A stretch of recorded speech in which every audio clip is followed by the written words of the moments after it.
जयपुर प्रदेश के बेरोजगारों की मांगों को लेकर विधायक मनोज न्यांगली हुए सक्रिय। शहीद स्मारक पर जाकर पीड़ित बेरोजगारों की मांगों का किया समर्थन। रीट भर्ती 2022 को लेकर तथा विद्यार्थी मित्र मामले में धरनारत हजारों बेरोजगारों को किया संबोधित। तीनों मामलों में मुख्यमंत्री को लिखे पत्र, सीएम सचिवालय पहुंचकर मुख्यमंत्री के सेक्रेटरी को लिखित में सौंपे तथ्यात्मक प्रतिवेदन। रीट भर्ती 2022 में एडिशनल स्नातक डिग्री मामले में नियुक्ति से वंचित बेरोजगारों की मांग का किया समर्थन। लेवल 1 के मामले के नियुक्ति आदेश के बावजूद नियुक्ति से वंचित बेरोजगारों को नियुक्ति की रखी मांग। धरना स्थल से ही सीधे दूरभाष पर मामलों की वास्तविक तथ्यों से निदेशक सीताराम जाट को करवाया अवगत। वंचित हजारों बेरोजगारों को संबोधित करते हुए बेरोजगारों के सहारे सत्ता में आई सरकार के रवैये को बताया संवेदनहीन। विधायक का आह्वान, सरकार ने संज्ञान नहीं लिया तो लोकसभा चुनाव में सरकार को सबक सिखाएंगे बेरोजगार। लंबित रीट भर्ती 2016 व 2018 के मामले में भी सीएम सेक्रेटरी को मामले की लापरवाही से करवाया अवगत। सीएम सेक्रेटरी ने मामले में तलब की तथ्यात्मक रिपोर्ट। और 5000 युवा मित्र जो पिछले 18 माह से इस राजस्थान सरकार के मानदेय पर आम नागरिक को सेवा देने का जो काम कर रहे थे, उन युवा मित्रों को राजस्थान की नई सरकार बनते ही बाहर का रास्ता दिखाया। और सरकार बनने से लेकर आज दिन तक आप पिछले 1.5 महीने से बैठे हैं। अभी हमारे मित्र बोल रहे थे कि सरकार का कोई नुमाइंदा, सरकार का कोई व्यक्ति या सरकार का जनप्रतिनिधि, मंत्री, कोई भी व्यक्ति आपसे बात करने नहीं है। जब भी किसी भी सरकार की बात होती है, बनने की बात होती है, तो युवा, किसान, बेरोजगार का नाम लिया जाता है और उन्हीं के सहारे से सरकार बदलती है, सरकार बनाने का काम करते हैं। लेकिन जब युवाओं के रोजगार की बात जिस भी सरकार को देने की बारी आती है, तो सरकार किसी न किसी बहाने से उनको बाहर का रास्ता दिखाने का काम करती है। और वही काम सरकार ने किया। 5000 युवा मित्र, एक बहुत बड़ी संख्या, जिनको अगर ये नाम लेके हटा दिया जाए कि ये कांग्रेस पार्टी के कार्यकर्ता है और कांग्रेस पार्टी ने अपने कार्यकर्ताओं को मौका दिया। मैं कहना चाहता हूं कि कोई भी सरकार राजस्थान की जनता की गाड़ी कमाई से बनती है और जो भी कर्मचारी किसी भी सरकार में लगता है, वो किसी सरकार का व्यक्ति नहीं हो सकता। वो व्यक्ति जनता का होता है, जनता के माध्यम से उनका काम करता है। और सरकार अगर ये सोचती है कि ये किसी पार्टी के कार्यकर्ता हैं, मैं कह रहा हूं ये प्रक्रिया अपनाकर जब आपको नौकरी दी, जब आपकी परीक्षा हुई, आपकी ट्रेनिंग हुई, आपको काम दे दिया। अब सरकार ने कल बजट में घोषणा करी कि 70,000 लोगों को हम नौकरी देंगे। तो 70,000 नौकरी अगर आप दोगे, प्रक्रिया अपना के देंगे, तो आने वाली सरकार भी कह देगी कि तो बीजेपी के कार्यकर्ता। तो जो लोग इस सरकार में सत्ता का सुख जो भोगते हैं, नौकरी देने का काम भी उनका है, जनता के जन कल्याण करना भी काम उनका है। जब जब जिसके पास जिम्मेदारी है उसको बेखूबी निभाने का अपना प्रयास करें। लेकिन बेरोजगारों के साथ जो जुल्म ज्यादती और अन्याय कर रहे हैं, ये कतई सरासर गलत है। सरकार इस ओर ध्यान दे। सरकार इन युवा मित्रों को, आपके सिस्टम को, जो फेलियर सिस्टम है, जिन अधिकारियों ने इनको नियुक्ति दी है, जो प्रक्रिया अपनाई है, उसके बाद ये अपना काम कर रहे हैं, तो सरकार, माननीय मुख्यमंत्री जी से मैं तो गुजारिश करना चाहता हूं कि इन युवाओं की बात सुनी जाए, इनके साथ न्याय किया जाए। अगर कोई सरकार ये कहती है कि 5000 लोगों से सरकार अगर अमीर होती है, इनके 17,000 रुपए से अगर कंगाल होती है, तो फिर सरकार मेरे हिसाब से कभी जन कल्याण नहीं कर सकती।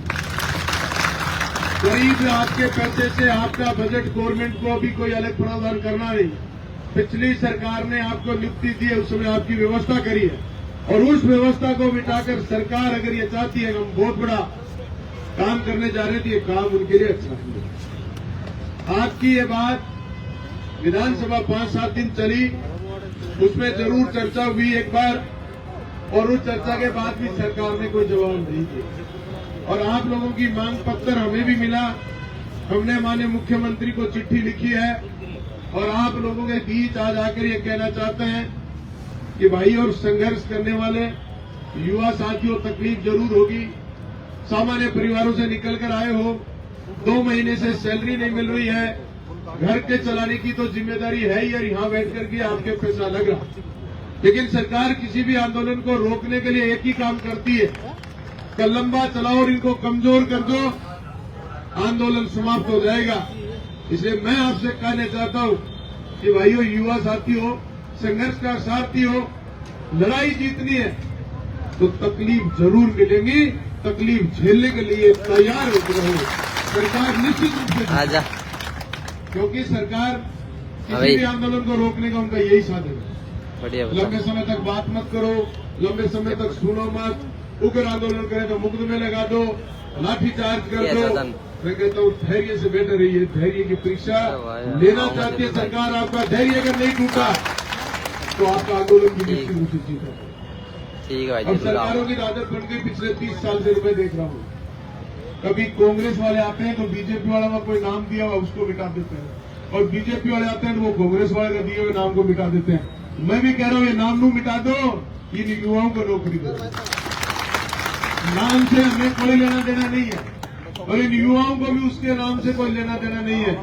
आप इनको युवा मित्र कहो, जवान मित्र कहो, अटल मित्र कहो, आप प्रधानमंत्री मोदी मित्र कहो, कुछ भी कहो, लेकिन इनकी नौकरी मत छीनो, इनका रोजगार मत छीनो।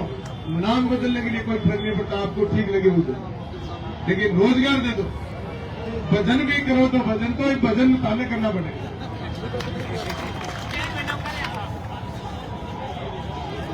मैं वही कह रहा हूँ, किसी भी नौकरी में कोई ये समझते हैं कि 4 लोग किसी पार्टी के लग गए तो ये तो कोई मतलब नहीं हुआ ना। लग गए तो लग गए, अगर पार्टी के भी लग गए तो नौकरी लग गई, पर ये सोचना उनका गलत है। इन लोगों को रोजगार मिले। आपकी इस मांग को भाइयों, आप जब भी यहाँ बुलाना चाहेंगे, देखिए फील्ड में ज्यादा रहता हूँ, अकेला आदमी हूँ, बहुजन समाज पार्टी से चुनाव लड़ता हूँ। मैं भी आपकी तरह 24 घंटे दरी पे रहता हूँ, क्योंकि सरकार मेरी आती नहीं है।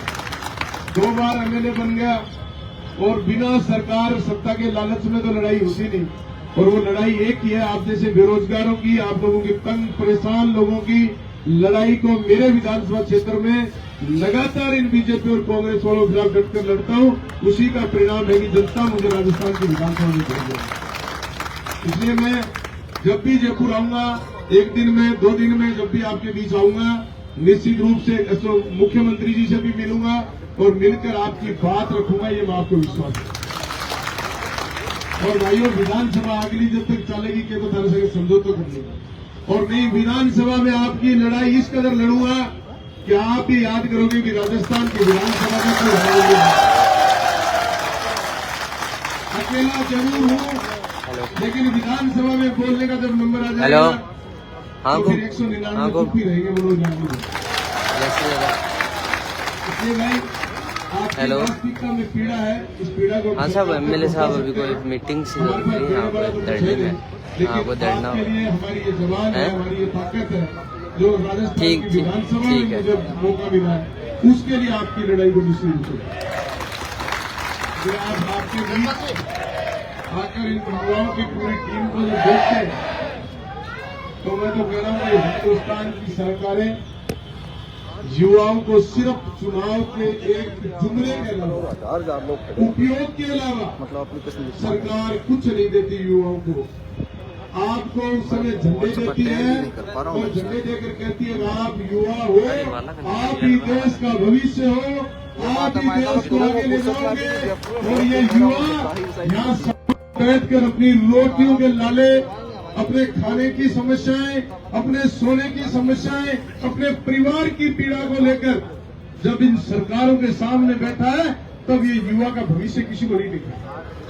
ये युवा देश के भविष्य है कि नहीं है, इस बात की चिंता किसी को नहीं। इसलिए देश का युवा कर्मठ बदलेगा। जब तक ये बंदरगाह का मन नहीं कर पाएंगे, तब तक भी ऐसे ही करते हैं। इसलिए हम सब लोगों को मजबूती से लड़ना पड़ेगा। लड़ते रहिए। हम आपके साथ हैं, आपका समर्थन करते हैं, आपके साथ रहेंगे और विधानसभा में भी रहेंगे। मुख्यमंत्री से व्यक्तिगत मुलाकात होगी, समय देंगे तो निश्चित रूप से आपके इस पत्र को जो ने को भेजूंगा। इन्हीं शब्दों के साथ भाइयों हम इतना ही कह सकता हूँ, लड़ाई मैंने खूब लड़ी है, इसलिए लड़ाई में परीक्षा नहीं की सकता।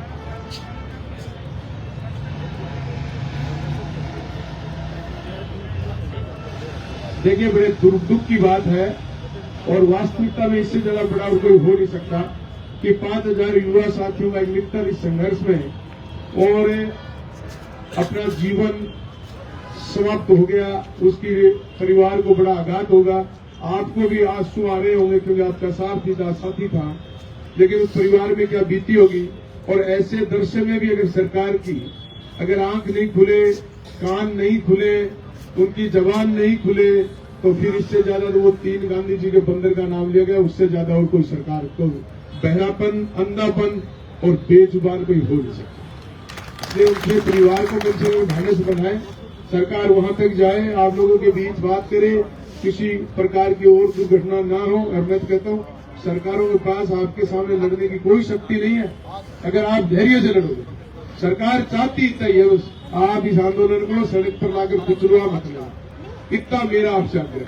बाकी सरकार को झुकना पड़ेगा और सरकार को आना पड़ेगा, सरकार को आपकी बात माननी पड़ेगी। सरकार इतना ही करना चाहिए। मैं जानता हूँ सरकार वो नाम लिख रहा है ना, राजीव गांधी युवा मित्र, अब बंद राजीव गांधी अच्छो को लगे।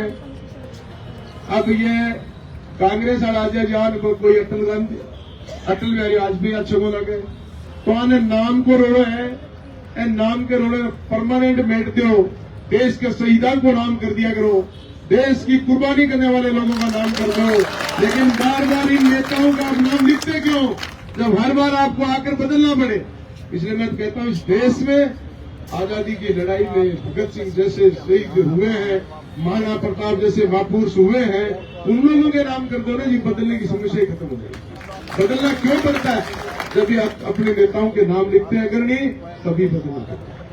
इसलिए उनके नाम मत लिखो और इनको कहो अब भी इनको बदलने की परंपरा है। तो मैं कह रहा हूँ मीडिया के बंधु अगर कोई सुन रहे हैं तो सरकार को कहो कि भाई ये मित्रों का नाम है, ये मित्र मोदी जी तो मित्रों बोलता है जैसा ही, और मित्र सारा सड़क में बैठा है। तो मोदी जी ये मित्रों की चिंता करो, जिनको आप मित्र बोलते रहते हो, ये मित्र तो सड़क पर है, आप कहाँ हो मुझे पता है। इसलिए धन्यवाद भाइयों, आप लोगों ने मेरी बात सुनी, आप लोगों का मुझे मान बढ़ाया, आप लोगों की इस लड़ाई में साथ रहेंगे। धन्यवाद। जय हिंद, जय भारत, जय भीम, जय भारत।